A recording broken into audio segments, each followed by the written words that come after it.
5267 श्रीमती जसकौर मीणा। माननीय मंत्री जी, के पटल पर है। माननीय सदस्य। माननीय अध्यक्ष जी, मैं आपके माध्यम से ये जानना चाहती हूँ कि हमारी नई शिक्षा नीति में विशेषताओं का बहुत बड़ा एक श्रृंखला है, जिसको माननीय मंत्री जी ने उत्तर में भी दिया है, लेकिन मैं ये जानना चाहती हूँ कि आत्मनिर्भर भारत के स्वप्न को पूरा करने के लिए कृषि शिक्षा को विधिवत पाठ्यक्रम में सम्मिलित करेंगे या नहीं, और यदि कृषि शिक्षा को विधिवत सम्मिलित हम पाठ्यक्रम में नहीं करेंगे तो आत्मनिर्भर भारत की कल्पना अधूरी रहेगी, और साथ ही 80% लोग जो इस व्यवसाय में लगे हुए हैं उनको इसका पूरा लाभ नहीं मिलेगा। श्रीमान, पहले तो मैं इस सदन को भी आपके माध्यम से बधाई देना चाहता हूं कि नई शिक्षा नीति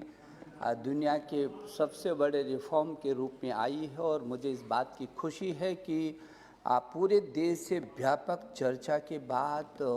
लगातार परामर्श के बाद ये दुनिया का शायद सबसे बड़ा नवाचार होगा जो नई शिक्षा नीति आई है।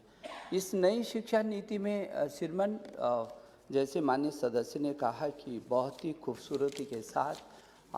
अंतिम छोर के व्यक्ति से लेकर के और अंतर्राष्ट्रीय स्तर तक के सभी विधाओं में, सभी क्षेत्रों में, सभी प्रकार की संरचनाओं में ये इजाज़त देती है और बहुत ताकत के साथ उस पृष्ठभूमि को बनाती है। इसलिए जो ये नेशनल भी है तो इंटरनेशनल भी है, ये इम्पैक्टफुल भी है तो इंटरैक्टिव भी है, इंक्लूसिव भी है तो इनोवेटिव भी है, और यदि इसकी आधारशिला को देखें तो इक्विटी, क्वालिटी और एक्सेस की बहुत खूबसूरत आधारशिला पर ये नई शिक्षा नीति है। मैं माननीय सदस्य जो उनकी वो कृषि शिक्षा से संबंधित उन्होंने कहा है, मैं कहना चाहता हूं कि शायद ये पहली बार होगा कि 6वीं कक्षा से ही हम वोकेशनल एजुकेशन उसमें सभी कुछ होगा जो उसके क्षेत्र में और जिस रूप में छात्र आगे बढ़ना चाहता है, किस तरीके से आगे जाना चाहता है, और वो भी इंटर्नशिप के साथ ला रहे हैं। और स्कूली शिक्षा में जहाँ आर्टिफिशियल इंटेलिजेंस ला रहे हैं, वहाँ चाहे वो कृषि है, चाहे उद्यान है, और चाहे विविध क्षेत्र में, इसीलिए मातृभाषा जो प्रारंभिक शिक्षा है उसको मातृभाषा में ला करके उसको वोकेशनल एजुकेशन के साथ जोड़ करके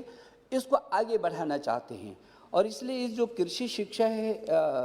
उसमें बिल्कुल NEP के अंदर एक अलग से ही व्यावसायिक शिक्षा के रूप में उसको व्यवस्थित किया है, और उसमें कृषि जो उसके विविध चरण हैं। मुझे ये कहते हुए खुशी है कि वोकेशनल एजुकेशन जो इंटर्नशिप के साथ होगी, और न केवल वोकेशनल जो अंक ज्ञान और अक्षर ज्ञान के साथ शिक्षणेतर गतिविधियाँ और वोकेशनल, इन तीनों का संयुक्त रूप में जो इस नई शिक्षा नीति के तहत होगा, वो निश्चित रूप में व्यावसायिक शिक्षा के आधार पर आगे बढ़ेगा, और निश्चित वो जो वोकेशनल स्ट्रीम से लेकर स्टार्टअप तक जाएगा और वहाँ से मेक इन इंडिया तक पहुँचेगा। क्योंकि देश के प्रधानमंत्री ने जो 21वीं सदी के स्वर्णिम भारत की बात की है, और जो $5 ट्रिलियन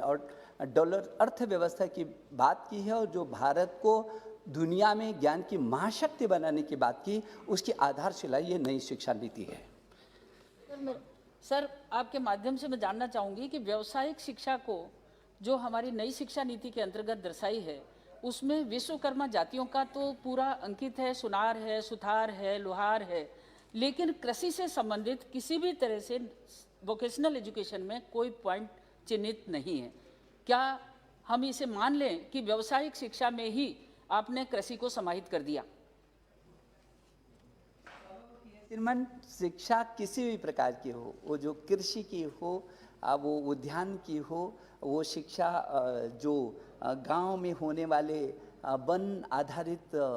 चीज़ों की हो, हस्तकला की हो, ये सभी उसी दिशा में उसके एक अंग हैं। इसीलिए वोकेशनल स्ट्रीम के साथ इंटर्नशिप सहित इस शिक्षा को हम लाए हैं, जिसमें ये भी समाहित है।